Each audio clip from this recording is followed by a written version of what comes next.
حسن صاحب بہت شکریہ آپ کے وقت کا. حسن صاحب میرا پہلا سوال یہ ہے کہ ابھی تک کا جو نیول بلاکڈ ہے امریکہ کی طرف سے اور دوسری طرف سے جو آئل ریزرو کرنے کی کیپیسٹی ایران کی ختم ہوتی چلی جا رہی ہے اور پھر کوئی نتیجہ بھی نکل نہیں پا رہا کہ ایک طرف سے سفارشات اور گزارشات جاتی ہیں دوسری طرف سے رد کر دی جاتی ہیں، چاہے وہ امریکہ کی طرف سے ایران کو ہوں یا ایران کی طرف سے امریکہ کو ہوں، تو کیا ہم یہ سمجھیں کہ جنگ بندی تو ہے لیکن یہ کشمکش یوں ہی کچھ عرصہ جاری رہے گی، یا پھر ہم یہ سمجھیں کہ اس میں ایک غلطی یا ایک غلط فہمی جو ہے وہ ایک عنصر ایسا پیدا کرے گی جس سے جنگ دوبارہ شروع ہونے کے امکانات ہو سکتے ہیں؟ دیکھیں اس کے کئی پہلو ہیں. ایک تو یاسر صاحب بات یہ ہے کہ ایران پر یہ بات واضح ہو چکی ہے کہ امریکہ نے اپنے گول پوسٹ گزشتہ 2 ماہ میں کئی مرتبہ شفٹ کیے. مثال کے طور پہ پہلے امریکہ نے بات کی تھی ریجیم چینج کی، اس کے بعد اس نے اپنا گول پوسٹ شفٹ کر لیا. اس نے کہا کہ اس کا ہدف دراصل کچھ اور تھا. تو اس سے ایران کی جو اسسمنٹ تھی وہ یہ تھی کہ امریکہ کو اس کی کمزوری کا اندازہ ہوا ہے. امریکہ کا یہ خیال تھا کہ یہ ایک بہت ہی مختصر عرصے میں، خاص کر جو اساسینیشنز امریکہ نے وہاں پر کی، اس کے بعد ایران اپنے گھٹنوں پر آ جائے گا. لیکن ایران کی طرف سے جو مزاحمت جاری رہی تو اس کے بعد امریکہ کا اسٹریٹجک کیلکولس تبدیل ہوا. تو ایران کے لیے اس وقت یہ ایک بیٹل آف نروز ہے، باوجود اس کے کہ اکنامکلی ایران کی صورتحال پہلے ہی کمزور تھی اور جو امریکن بلاکیڈ ہے اس کے بعد مزید ایران مشکلات سے دوچار ہے. یہاں پر پرسیپشنز کی جو جنگ ہے وہ ایران کے لیے بہت اہمیت رکھتی ہے، کیونکہ اسٹریٹجکلی آپ جو بہت بڑے بڑے نام ہیں انٹرنیشنل ریلیشنز میں وہ یہ بات کر رہے ہیں کہ جب آپ سمبلزم کو خصوص دیکھیں تو یہ واضح ہو جاتا ہے کہ امریکہ اپنے اہداف حاصل کرنے میں ناکام رہا اور اسٹریٹجکلی اب تک ایران کو جو ہے وہ فتح حاصل رہی ہے. تو میرے خیال سے اس جو بیٹل آف پرسیپشنز ہے اس کو سامنے رکھتے ہوئے ایران جو ہے اس کے وہ یہ سمجھتا ہے کہ جو اسٹیل میٹ اگر کھینچ بھی جائے، چلتا بھی رہے، تو اکنامک لاسز کے باوجود اس کے لیے سود مند ثابت ہو سکتا ہے. حسن صاحب یہ کہا جاتا ہے کہ ایران کے پاس کیپیسٹی آئل سٹوریج کی وہ تقریباً کوئی 18 سے یا 15 سے 22 دنوں تک کی ہے، اس کے بعد اس کے لیے سٹوریج ختم ہو جائے گی. لیکن اگر اس کی سٹوریج ختم ہوتی ہے اور اتنے دنوں میں کوئی فیصلہ نہیں ہو پاتا تو اس دباؤ کو ایران کس طریقے سے برداشت کر پائے گا؟ دیکھیں یہاں پر تو مسلسل جو اسسمنٹ اور ری اسسمنٹ کا سلسلہ دونوں طرف چلتا رہے گا. یعنی ایران بھی مسلسل دیکھتا رہے گا کہ اس کی مزید کتنی کیپیسٹی ہے، کتنی صلاحیت ہے برداشت کرنے کی، کتنا وہ اس معاملے کو کھینچ سکتا ہے. اور دوسری طرف امریکہ اور اس کے دیگر اتحادیوں کو بھی یہ معاملات دیکھنے ہیں، کیونکہ ظاہر جو اکنامک مسائل ہیں ان سے مختلف ریاستیں، مختلف پولیٹیکل ایکٹرز دو چار ہیں.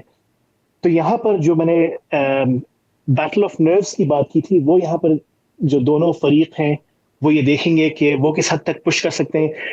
جب مذاکرات کی بھی بات آتی ہے تو ڈپلومیسی میں ہمیشہ یہ دیکھا جاتا ہے کہ میکسیمائزیشن آف گینز کس حد تک کیے جا سکتے ہیں. مثال کے طور پہ ہو سکتا ہے دونوں فریق میکسیملسٹ قسم کی ڈیمانڈ سامنے رکھیں، لیکن پھر ان کو یہ پتہ ہوتا ہے کہ اس پہ کمپرومائز کرنا ہوگا. وہ کمپرومائز کر کے کہاں تک جاتے ہیں، یہ اس وقت جو حالات ہیں اس کی بنیاد پر اس کا فیصلہ ہوتا ہے. اب 22 دنوں بعد مثال کے طور پر ایران کے لیے کیا صورتحال پیدا ہوتی ہے اس پر ہم اسپیکولیٹ کر سکتے ہیں. امریکہ کے لیے کیا صورتحال پیدا ہوتی ہے اس پر ہم اسپیکولیٹ کر سکتے ہیں، کیونکہ مثال کے طور پر ایران یقیناً یہ بھی دیکھ رہا ہے کہ ٹرمپ کی پاپولیرٹی ریٹنگ مسلسل نوز ڈائیو کا شکار ہے. تو ظاہر ہے یہ چیز بھی اس کے اسٹریٹجک کیلکولس کا حصہ ہے. تو جو پیشن گوئیاں وغیرہ میں ذاتی طور پر اس کا اتنا حامی نہیں ہوں. میرے خیال سے یہ بات کہنی مناسب ہوگی کہ ڈپلومیسی میں اور اسٹریٹجک اسٹڈیز میں حالات جو ہیں وہ بدلتے حالات وہ بالکل ایکویژن کو تبدیل کر سکتے ہیں. تو 22 دن تو بہت دور کی بات ہے، ایک ہفتے میں یہ صورتحال کافی ابرپٹلی تبدیل ہو سکتی ہے. اچھا، وہ ایک ہفتہ جو ہے آپ کو پیغامات یوں ہی سالس کے ذریعے بھجوائے جاتے دکھائی دیتے ہیں، یا پھر آپ یہ سمجھتے ہیں کہ ایک بڑی بیٹھک دوبدو پھر سے ہو سکتی ہے؟ دیکھیں بڑی بیٹھک میں مختلف رکاوٹیں ہیں. ایک تو عدم اعتماد کا معاملہ ہے. ایران کی طرف سے بات بہت واضح ہو چکی ہے. اب جو تازہ ترین بیان آیا ہے ایرانی سفیر جو اسلام آباد میں، ان کی طرف سے بھی پاکستان کی کاوشوں کو سراہا ہے، لیکن انہوں نے یہ بات دوبارہ دہرائی ہے جو اس سے پہلے ایرانی وزیر خارجہ کی طرف سے بھی آ چکی ہے، دیگر کی طرف سے آ چکی ہے، کہ امریکہ پر وہ اعتبار نہیں کر سکتے، کیونکہ امریکہ نے پہلے بھی کچھ وعدے کیے، ان پورا نہیں کیا. تو یہ ایک تو عدم اعتماد کا معاملہ ہے. دوسری بات، ایران کو یہ بھی دیکھنا ہے کہ اگر مثال کے طور پر وہ جو اپنی انیشل میکسیملسٹ ڈیمانڈ تھی اس سے وہ پیچھے ہٹتا ہے تو کیا اس بات کو ایسے دیکھا جا سکتا ہے کہ ایران کی طرف سے کمزوری دکھائی جا رہی ہے. یہی معاملہ ٹرمپ ایڈمنسٹریشن کا بھی ہے. ٹرمپ کو اپنے جو ڈومیسٹک ریٹنگز ہیں ان کا خیال ہے، آنے والے انتخابات کی ان کو فکر ہے. اس کے علاوہ جو بہت سے صدر ٹرمپ کے حامی تھے، بعض وہ جو ریپبلکن جماعت کا حصہ رہے ہیں، ابھی ریسنٹلی آپ ٹویٹ دیکھیں میچور ٹیلر گرین کی، انہوں نے تنقید کی. انہوں نے کہا کہ یہ بات جو امریکن فارمرز ایسوسی ایشن کی طرف سے سامنے آئی کہ کوئی 70% امریکی کسان اس وقت کھاد خریدنا برداشت نہیں کر سکتے، تو انہوں نے کہا کہ آنے والی نسلیں یہ بات کریں گی کہ امریکی صدر کی جنگ کی وجہ سے امریکی کسان کھاد خریدنے کے بھی قابل نہیں رہے. تو یہ جو فیکٹرز ہیں یہ ہر حکومت کو، ہر ریاست کو اپنے اسٹریٹجک کیلکولس میں شامل کرنے ہوتے ہیں. اچھا، اگر ابھی دیکھا جائے تو یو اے ای نے 1 مئی سے اوپیک اور اوپیک پلس سے باہر نکلنے کا اعلان کیا ہے. اب اس کو اگر دیکھیں تو یہ تو پھر تیل کی قیمتیں جو مستحکم دکھائی دیتی تھی اور کوٹا سسٹم دکھائی دیتا تھا اس کے تحت تو پابند تھے بہت سارے ممالک، اور اس کا باہر نکل جانا، تیل کی قیمتوں میں اتار چڑھاؤ، اور پھر بالخصوص امریکہ کی جو شل انڈسٹری ہے اس کا بھی جو ہے پریشر کے اندر آنا، یہ امریکہ کے لیے کس حد تک پریشانی کا باعث بن سکتا ہے؟ اور کیا ہم یہ سمجھیں کہ عرب اتحاد کے ٹوٹنے کی یہ پہلی کڑی ہے اور اس کے بعد آنے والے کچھ عرصے کے اندر اس میں سے مزید فریق باہر نکل جائیں گے؟ بالکل ایک پریسیڈنٹ قائم ہو سکتا ہے، اور اوپیک کو اس سے دھچکا لگ سکتا ہے، کیونکہ عموماً ایسا ہوتا ہے کہ جب بھی کوئی ایک ممبر اس طرح کا قدم اٹھائے، آپ کو یاد ہوگا بریکسٹ کے بعد بات ہوئی تھی کہ بریکسٹ اور دیگر ممالک کی طرف بات جا سکتی ہے، تو یہاں پر بھی یہی معاملہ ہے. سعودی عرب پہ بھی جو ہے وہ دباؤ بڑھ جائے گا، اور اس کے علاوہ جو ریگولیٹری میکینزم ہے ظاہر ہے وہ اس سے کمزور پڑے گا. یو اے ای کے نقطہ نظر سے دیکھیں تو وہ بات کر رہے ہیں اسٹریٹجک آٹونومی کی. وہ کہہ رہے ہیں کہ کیونکہ اس کے اختلافات ہیں جی سی سی میں بھی اس وقت، بالخصوص اسٹریٹجی کو لے کر کہ ایران کے ساتھ کس طرح سے نپٹنا ہے، تو میرے خیال سے یہ ایک حربہ ہے دباؤ ڈالنے کا، وہ بھی معاملہ ہے. امریکہ کے نقطہ نظر سے جو پیٹرو ڈالر ہے، یہ بات واضح ہوتی جا رہی ہے کہ امریکہ کی گرفت کمزور ہوتی جا رہی ہے. مثال کے طور پہ بہت سے ممالک بات کر رہے ہیں کہ وہ یوان یا دیگر کرنسیز میں جو ہے وہ ٹریڈنگ کریں. تو جو ریلائنس تھی، جو پیگنگ تھی پہلے یو ایس ڈالر پر، ظاہر ہے وہ بھی تبدیل ہوگی. تو بالکل نہ صرف لانگ ٹرم میں بلکہ مڈ ٹرم میں بھی امریکی معیشت پہ جو اس کے اثرات ہیں وہ میرے خیال سے نظر آنا شروع ہو جائیں گے. اچھا، روس کے ساتھ ایرانی تعلقات مستقبل میں کیا دیکھتے ہیں، اور آپ کیا سمجھتے ہیں کہ یہ جو حالیہ دورہ تھا عباس عراقچی کا روس کا، اس کے اندر کیا بات چیت ہوئی ہوگی یا اس کا حل کیا نکالا گیا ہوگا مذاکرات کے حوالے سے؟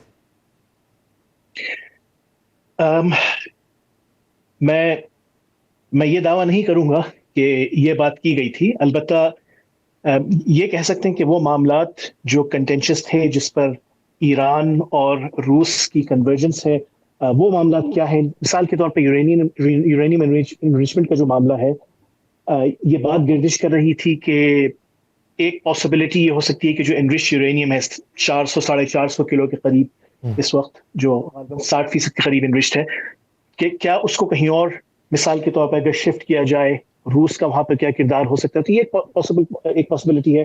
اس کے علاوہ ظاہر ہے روس کے نقطہ نظر سے دیکھیں تو گریٹ پاور پالیٹکس کے پوائنٹ آف ویو سے یہ جو اس وقت جنگ چل رہی ہے، اس میں ریلیٹیولی اسپیکنگ روس کی پوزیشن مضبوط ہوگی امریکہ کے مقابلے میں، کیونکہ روس جہاں پہ انٹینگل تھا مختلف کانفلکٹس میں، تو توجہ وہاں سے ہٹے گی اور اس سے روس کو فائدہ ہے. اب روس ظاہر ہے ڈائریکٹلی، نہ ہی چین، اس جنگ میں براہ راست شامل نہیں ہونا چاہتے، لیکن بیہائنڈ دا سینز مثال کے طور پہ ملٹری یا ٹیکنیکل اسسٹنس کس نوعیت کی وہ جاری رکھیں گے یا کس نوعیت کا اس میں اضافہ کر سکتے ہیں، یہ بھی ایک پاسبلٹی ہے. ٹیکنیکل ایڈوائس بھی روس کی طرف سے ایران کو ملتی آئی ہے، ٹیکنالوجی ٹرانسفر کے معاملات بھی رہے ہیں، تو میرے خیال سے یہ معاملات بھی ہیں. ڈپلومیٹکلی ہم دیکھ رہے ہیں کہ روس ایران کو سپورٹ فراہم کر رہا ہے. ابھی مثال کے طور پہ آپ دیکھیں جو نان پرولیفریشن ٹریٹی پر ابھی ڈسکشن گزشتہ روز سے چل رہی ہے، اس میں بھی روس نے ڈپلومیٹک سپورٹ ایران کو فراہم کی ہے. یہ تمام یعنی ممکنات میں سے ہیں وہ موضوعات جن پر دونوں طرف تبادلہ خیال ہوا ہوگا. تو میرا ایک آخری سوال حسن صاحب، ابھی اگر دیکھا جائے تو خبر منظر عام پہ آتی ہے، وزارت تجارت پاکستان کی جو ہے وہ کہتی ہے کہ ہم ٹرانزٹ روٹ اوپن کر رہے ہیں ایران کے لیے، اس میں وہ چیزیں تو نہیں ہوں گی جن پر پابندیاں لگائی گئیں، لیکن جو پابندیوں سے مستثنا ہیں ان کے لیے ایک تجارتی راہداری انہیں فراہم کی جا رہی ہے. یہ مستقبل میں کس حد تک بڑھے گی؟ کیونکہ ابھی ہمیں یہ بھی سننے میں آ رہا ہے کہ ابھی کی جو تجارت ہے وہ ایران کے ساتھ مستقبل میں $10 بلین تک بھی جا سکتی ہے. کیا یہ جو معاملات چل رہے ہیں اور پاکستان اس کے اندر ثالثی کا کردار ادا کر رہا ہے، تو وہ ثالثی جو ہے وہ پاکستان کو اس صورت میں فائدہ دے گی؟ بالکل. دیکھیں، پاکستان کے لیے یہاں کئی ممکنہ فوائد ہیں.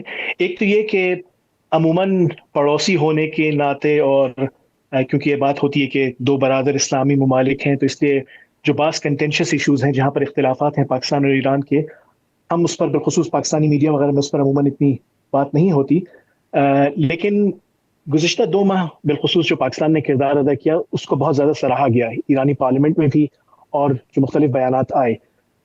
تو اس طرح کی جو یعنی سافٹ پاور پروجیکشن پاکستان کی ہوئی ہے، ظاہر ہے اس کے لانگ ٹرم میں بھی اثرات دیکھنے میں آ سکتے ہیں، جو بائیلیٹرل ٹریڈ اگریمنٹس کی شکل میں یا بائیلیٹرل ٹریڈ والیوم جو دونوں ممالک ہیں اس کی شکل میں بالکل یعنی اس میں بڑا اضافہ ہو سکتا ہے.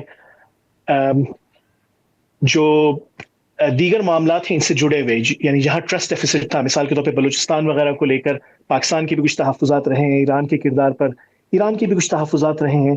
تو یہ جو 2 ماہ میں جو ڈیولپمنٹس ہوئی ہیں ان سے میرے خیال سے ایک تو یہ کہ کانفیڈنس بلڈنگ میجرز کے طور پہ بھی ان کا کردار رہے گا.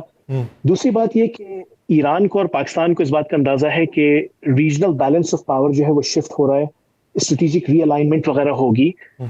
تو اس میں جو ہے دونوں ممالک کو میرے خیال سے بخوبی اندازہ ہوگا کہ جتنا زیادہ ان کا کوآپریشن ہوگا اس سے دونوں کو ہی فائدہ حاصل ہے. تو آپ اس میں کیا سمجھتے ہیں کہ پاکستان یہ جو ان کے ساتھ رکھے گا یہ بائیلیٹرل ہی ہوں گے، عمومی اندرونی طور پہ ہوں گے، یا پھر بیرونی سطح کے اوپر وہ جو ایک سٹیٹس ملا ہوا تھا چابہار بہار میں انڈیا کو اور ایک استثناء فراہم کیا گیا تھا امریکہ کی طرف سے، کیا اس طرح کا استثناء امریکہ کی طرف سے مستقبل میں پاکستان کو بھی فراہم ہوگا؟ دیکھیں، پہلی بات تو یہ کہ یہاں پر ضروری نہیں کہ صرف بائیلیٹرل ارینجمنٹ تک ہی محدود رہیں.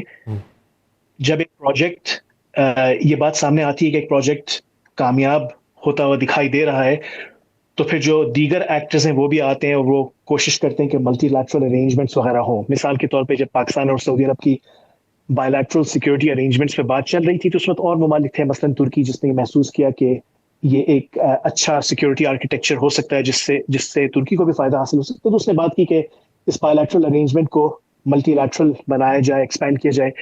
تو اس طرح سے یہ بات یعنی پاکستان کو لے کر بھی ہو سکتی ہے. لیکن یہاں پہ ایک اور چیز یہ بھی رکھیں کہ جب ہم بات کریں کہ جہاں ایک طرف پاکستان دیکھ رہا ہے کہ اس کی جو پورٹ آپریشنز وغیرہ ہیں اس کے لیے کیا پاسبلٹیز ہیں آگے جا کر، وہاں پہ کئی کمپیٹیٹرز بھی موجود ہیں. مثال کے طور پہ پاکستان سے زیادہ دور نہیں متحدہ عرب امارات بھی ہے، وہ بھی ایک کمپیٹیٹر ہے. یعنی ریٹرک اپنی جگہ، لیکن جو انٹرنیشنل ریلیشنز کی ریالٹیز ہیں وہ یہ کہ یو اے ای کا کمپٹیشن رہا ہے. ایران بھی کمپیٹیٹرز میں سے رہا ہے پاکستان کے، جہاں تک اس خطے میں پورٹ آپریشنز کی بات ہے. تو میرے خیال سے اس حقیقت کو بھی نظر انداز ہم نہیں کر سکتے. یعنی بہت سی جو باتیں ہیں جو پبلکلی کی جاتی ہیں بھائی چارے کی اور پس پردہ جو محرکات رہے، مشکلات رہی اور اعتراضات رہے، ان کا بھی احاطہ کیا جائے گا اور اس کے بعد ہی کوئی فیصلہ کیا جائے گا. بہت شکریہ